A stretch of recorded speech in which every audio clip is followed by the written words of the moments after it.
Hi అండి, welcome to my channel. ఈరోజు వీడియోలో మనకి ఆగస్ట్ 5వ తేదీ నుండి శ్రావణ మాసం అనేది ప్రారంభమవుతుంది కదండి. ఈ శ్రావణ మాసానికి ఇంటిని ఎప్పుడు శుభ్రం చేసుకోవాలి, శ్రావణ మాసంలో నెల రోజులు పూజ ఎలా చేయాలి, బ్రహ్మచర్యం పాటించాలా, మాంసాహారం తినవచ్చా లేదా, ఈ శ్రావణ మాసం మధ్యలో పీరియడ్స్ వస్తే ఏం చేయాలి, నెల రోజులు పూజ చేయలేని వారు ఏం చేయాలి అని అన్ని విషయాలు నేను ఈ వీడియోలో తెలియజేస్తాను అండి.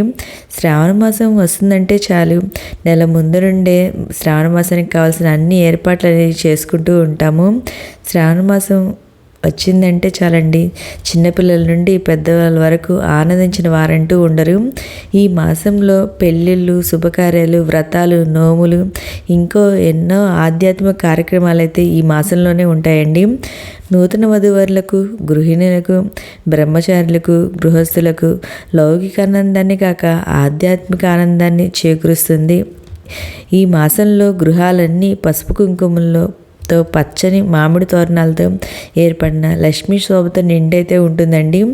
అయితే ఇంతటి విశేషమైనటువంటి శ్రావణ మాసంలో మనం ఇంటిని ఎప్పుడు శుభ్రంగా అయితే ఉంచుకోవాలండి. వీటన్నిటి మనం శ్రావణ మాసానికి ముందే మనం ఈ ఇంటిని, పూజా గదిని అన్నిటినీ శుభ్రం చేసుకొని అయితే పెట్టుకోవాలండి.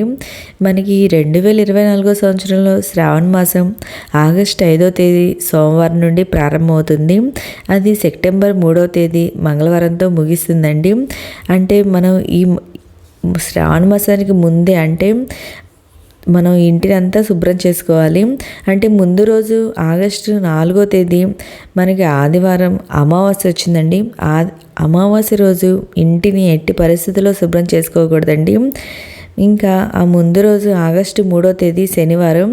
ఈ రోజున మనం ఇంటిని, పూజా గదిని మొత్తం క్లీన్ అయితే చేసుకోవాలండి. డీప్ క్లీన్ చేసుకోవచ్చు. మాకు ఒకవేళ కొంతమందికి మాకు ఒకరోజు సరిపోదండి, 2 రోజులు 3 రోజులు కావాలనుకునే వాళ్ళు ఇంటిని జూలై 31వ తేదీ లేదా ఆగస్ట్ 1వ తేదీ ఈ 2 రోజుల్లో ఇంటిని అయితే శుభ్రం చేసుకోవచ్చండి. మళ్ళీ ఆగస్టు 3వ తేదీని కూడా చేసుకోవచ్చండి. ఆగస్ట్ 2 ఏంటంటే శుక్రవారం వచ్చింది కాబట్టి ఆ రోజు ఇంటిని అయితే శుభ్రం చేసుకోకూడదండి. ఇంటిని, పూజ గదిని శుక్రవారం, మంగళవారం ఎట్టి పరిస్థితుల్లోనూ ఇంటిని అనేది శుభ్రం అనేది చేసుకోకూడదండి. పూజ గదిని కూడా శుభ్రం చేసుకోకూడదు. ఒకవేళ మాకు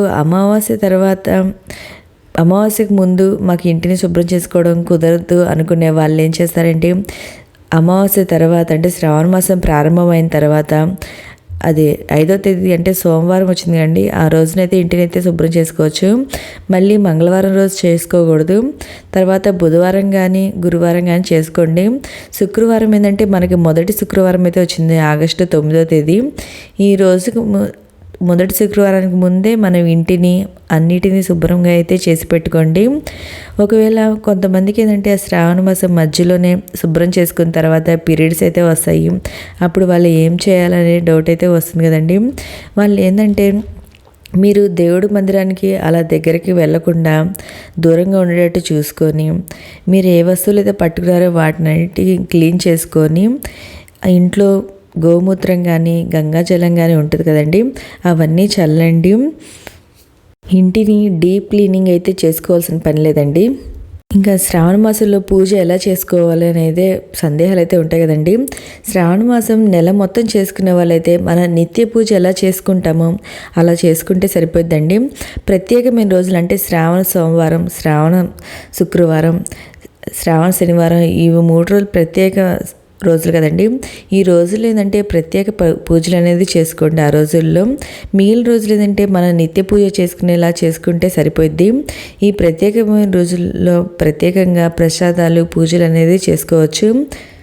ఇంకా ఈ శ్రావణ మాసంలో మాంసాహారం తినవచ్చా లేదా అంటే, మామూలుగా అయితే తినకుండా అయితే ఉండొచ్చండి. ఒకవేళ ఉండలేని వాళ్ళు ఏంటంటే, ఆ ప్రత్యేకమైన పూజలు, ప్రత్యేకమైన రోజులు ఉంటాయి కదండి, ఆ రోజుల్లో తినకుండా మిగిలిన రోజుల్లో తినేసి పూజ అనేది చేసుకోవచ్చండి. ఒకవేళ నాన్ వెజ్ తినే వాళ్ళైతే ఈ వ్రతాలు, వరలక్ష్మి వ్రతము, శ్రావణ శుక్రవారాలు ఇవన్నీ ఉన్నాయి కదండి, వాటి ముందు రోజే మనం ఒకళ్ళు తినేవాళ్ళు అంతా క్లీన్ చేసి పెట్టుకోవాలి. ముందు రోజే పూజ చేసుకోవడానికి శుక్రవారం రోజు క్లీన్ చేసి పెట్టుకొని అంతా నీట్గా చేసుకోవాలి ఇల్లంతా. అప్పుడైతే పూజ అయితే చేసుకోండి. ఇంకా బ్రహ్మచర్యం పాటించాలా లేదా అనే సందేహం అయితే ఉంటుందండి. ఈ మనం ప్రత్యేక పూజలు అంటే వరలక్ష్మి వ్రతం ఇలాంటి వ్రతాలు చేసుకునే రోజుల మట్టికి బ్రహ్మచర్యాన్ని అయితే పాటించాలండి. ఒకవేళ వరలక్ష్మి వ్రతం రోజు పూజ చేసుకోవడం కుదరని వాళ్ళు మళ్ళీ ఎప్పుడు చేసుకోవాలనేది చాలామందికి సందేహం అయితే ఉంటుందండి. ఒకవేళ మీకు వరలక్ష్మి వ్రతం రోజు అంటే ఆగస్టు 16వ తేదీ వరలక్ష్మి వ్రతం అయితే వచ్చిందండి. ఆ రోజు పూజ చేసుకోవడం కుదరని వాళ్ళు తర్వాత మూడో శుక్రవారం కానీ 4వ శుక్రవారం కానీ అయితే చేసుకోవచ్చండి. లేదా మొదటి శుక్రవారమైనా ఈ పూజ అనేది చేసుకోవచ్చండి ఈ వ్రతాన్ని. ఇంకా ఈ శ్రావణ మాసంలో విశేషంగా మంగళగౌరి వ్రతం అయితే చేసుకుంటారు. శ్రావణ సోమవారము, శ్రావణ శనివారాలు ఇవి కూడా విశేషంగా జరుపుకుంటారండి. మీరు వీటిని కూడా పూజ అనేది చేసుకోండి. ఈ రోజుల్లో కూడా మనం రోజు ఎట్లయితే పూజ చేసుకుంటామో అలాగైనా చేసుకోవచ్చండి. మనం వ్రతం రోజు అయితే సపరేట్గా పీఠం ఏర్పాటు చేసుకొని ఆ లక్ష్మీ అమ్మవారికి చక్కగా అలంకరణ చేసుకొని మన రకరకాల ప్రసాదాల నైవేద్యాలు తయారు చేసుకొని అమ్మవారికి అనేది సమర్పిస్తామండి.